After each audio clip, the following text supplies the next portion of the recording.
Okay, this is Module 2, Lecture Notes 3. You will need a calculator for this set of notes. This set of notes is going to go over energy, work, heat, and a few temperature conversions that you will need in order to do your homework and in order to do the lab that goes with this unit. So I think in your before class notes, you guys had the opportunity to explore some of these definitions. I have them here in the notes. That way you have them in a second place, and we can also kind of dissect what these words mean. The first definition we need to talk about is energy. Energy is the ability to do something called work, okay, which is really just the ability to cause something to move. Okay, and I gave some examples of different types of energy with motion. We're going to be measuring energy in joules, J. Okay, let's go back to this word work. Okay, work is when you apply a force to an object and the object actually moves or it travels a certain distance. What's really important about work is that in order for work to be done, there must be motion involved. Okay, so let me give you an example. Picture taking your hand and pushing it really hard against the wall. You are using some force, especially if you're pushing really hard, but you're not actually doing any work because the wall didn't move. Okay, what if you took your hand and you pushed a chair all the way across the room? You would be doing work because you applied a force and the object moved a distance. Okay, so hopefully that shows you the difference between when work is done and when it is not. And you could even write down those two examples. Pushing a wall, no work. Pushing a chair, yes, work is done. If that helps jog your memory to those two examples we just talked about. Okay, let's go on to heat. Heat is just energy that is transferred as a consequence of temperature differences. So it says heat always travels from the hot object to the cold object. One thing I like to think about is if you were to place your hand on the table, okay, usually the table feels cold when you touch it. You're in the room with the table and it's room temperature, everything, it doesn't look like it's going to be cold, but it feels cold to the touch because heat is always transferred from the hot object to the cold one. So actually, your hand is giving some heat to the table. It's taking heat away from your hand and giving it to the table. So it feels like your hand is cold. Heat is leaving your hand. So that's something kind of cool to think about that you can relate to everyday life. Why is something cold when I touch it? Well, it's actually not cold. It's the heat being removed from your hand. The way that we're going to measure temperature in this class is we're going to use a thermometer, and the units we'll use are either Celsius or Kelvin. Okay, and I wrote down two important degrees in Celsius that are good for you to know as baselines. Water freezes at 0 degrees Celsius, so that's an easy one to remember. And it will boil at 100, 0 and 100 in the Celsius scale. Okay? And heat is going to be measured in something called calories. We can relate heat to energy using this conversion. 1 calorie is equal to 4.184 joules. Okay, and we'll need that later on in this unit.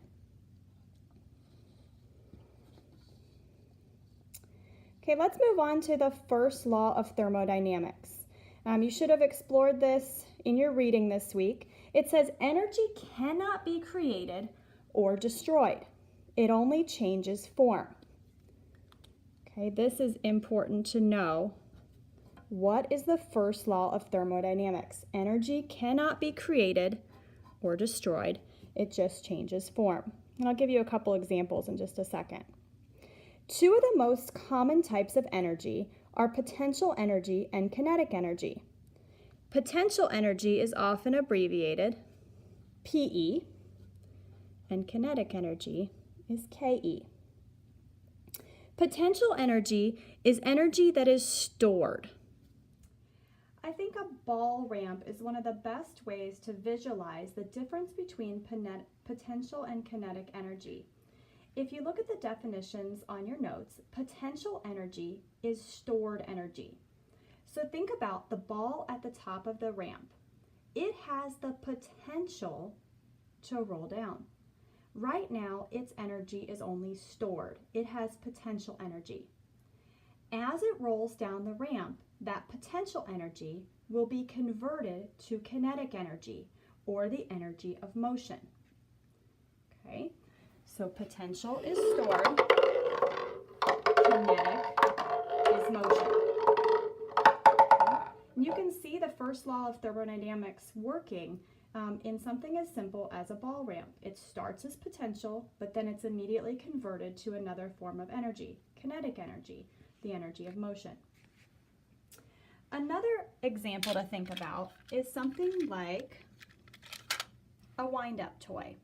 A wind-up toy or car often has some sort of rubber band or spring in it that's going to store the energy when you pull it back, and it's going to release the energy into kinetic energy when you push it forward. And lastly, you can think about a rubber band. Okay, when you pull a rubber band back, it has potential energy. It's stored in the rubber band, and when you release it and it goes flying across the room, potential is converted to kinetic. So there's three examples that you can think about to help you understand the difference between potential and kinetic energy. Okay, so another example is when you burn wood for a fire. The wood itself has potential energy stored in it. It has matter, elements in there. They have the potential to release energy. It's stored, and when you burn it, that potential energy is converted to kinetic energy. The molecules start moving as they heat up, and they release heat. So back to the first law of thermodynamics, energy is not created or destroyed. It starts in the wood, and it's changing form into heat energy, kinetic energy. Okay, let me show you how this is going to relate to the lab setup for this module. Okay, you're going to be doing some heating of water over a flame. Okay, so you'll have like a little burner here that's filled with a chemical. Okay, that chemical has potential energy. That potential energy can change its form to kinetic energy when you light it. It's going to make a flame. So we can say it's transferred to kinetic. You're going to be heating up a beaker of water. So that kinetic energy of the flame is going to start heating up your water, and it's going to start to boil.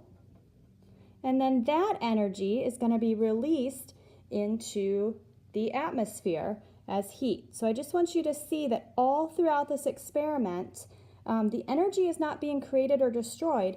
It is changing form from the chemical we start with to the flame, to the beaker of water, out into the heat of the room. So really think about that as you're going through the lab for this. Okay, the last thing I wanted to walk through with you for this set of lecture notes are some temperature conversions. So we're pretty used to using Fahrenheit when we talk about what the temperature is here in America. But it is handy to be able to convert to Celsius and even to Kelvin when we are working with equations in chemistry class. These two equations are what you're going to use to convert between Celsius and Fahrenheit. These will be given to you. You should know how to use them and how to plug things into them, but you do not need to memorize them at this point. You probably will memorize them just from doing your homework and getting used to them, but that's not required. Okay, if we look at letter A, we want to convert 34.5 degrees Celsius into Fahrenheit. Okay, so we're going to use this first equation because we want our temperature in Fahrenheit. So we're going to say degrees Fahrenheit is equal to 9/5 times the temperature in Celsius, which I got right here, plus 32. Okay, go ahead and pull out your calculator and let's look at how we should punch this in together. What I usually do with this 9/5 is I put that in my calculator first as 9 divided by 5 and press equals. So I've already gotten the fraction out of the way. I'm going to take that 9/5 or 1.8 times 34.5. Press equals, and then I need to add 32. And I get 94.1 degrees Fahrenheit for my answer. Okay, I'd like you to pause this video and try to plug in letter B. We're solving for a temperature in degrees Celsius. So try to set up B and then come back to see how to solve it.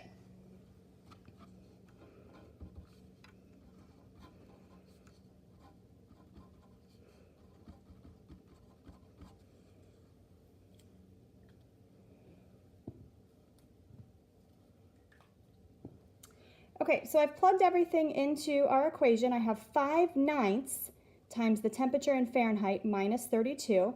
Go ahead and do this 112 minus 32 on your calculator since it's in parentheses. That's like having 80. So now we just need to worry about 5/9 times 80. And we get 44.4 degrees Celsius for our answer. Okay, so that should give you an example of how to do both of these types of calculations for degrees Celsius and Fahrenheit. Okay, let's talk about the Kelvin scale a little bit. The Kelvin scale is often called the absolute scale because you can never reach a temperature below 0 Kelvin. So you'll either hear it called the absolute scale or the Kelvin scale. Once you have your temperature already in degrees Celsius, converting to Kelvin is very easy. You're just going to add 273. Okay, so let's do this first one. I have 86 degrees Celsius. I want to add 273. And I would get 359 Kelvin. Okay, if we do the second one, I have 35 degrees Celsius. Add 273 to that, and we get 308 Kelvin. So your temperature must be in Celsius in order to use this Kelvin equation. Degrees Celsius plus 273 gives you your temperature in Kelvin. Okay, that's all I have for you for lecture 3.